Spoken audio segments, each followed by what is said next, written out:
అందరిలాగానే నాకు గూడా మ్యాంగోస్ అంటే పిచ్చి. ప్రతి సమ్మర్ సీజన్ ఏదో ఒక వైరల్ రెసిపీ ఉంటది. అట్లనే ఈసారి వైరల్ మ్యాంగో మోచి రెసిపీ. దానికి రైస్ పేపర్, గ్రీక్ యోగర్ట్ ఇంకా మ్యాంగోస్ కావాలి. కానీ నేను గ్రీక్ యోగర్ట్ తినను కాబట్టి వెనిల్లా ఐస్ క్రీమ్. రైస్ పేపర్‌ని చూడడం ఫస్ట్ టైం. అది ఎట్లా వాడాలో గూడా నాకు తెలీదు. ఇన్‌స్ట్రక్షన్స్ చదివేసి నేను 5-10 సెకండ్స్ కూల్ వాటర్‌లో పెట్టేసిన. అటు ఇటు తిప్పిన. ఎందుకంటే నాకు అంత ఓపిక లేదు కాబట్టి. ఫస్ట్ అటెంప్టే క్రేజీ వచ్చింది. కొంచెం కూడా బ్రేక్ అవ్వలేదు. ఎంతైనా టాలెంట్ ఉండాలి అన్నిటికి. ఇప్పుడు మ్యాంగోస్ అన్నిటిని దాంట్లో ఏసుకుందాం. ఇప్పుడు ఐస్ క్రీమ్ ఏసుకుందాము.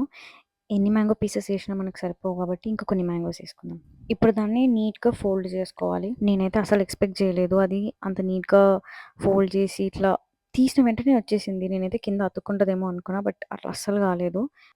ఇప్పుడు దీన్ని ఒక 1-2 అవర్స్ ఫ్రిడ్జ్‌లో పెట్టాలి. And after that will taste it. 1 hour కాస్త ఓవర్ నైట్ అయిపోయింది.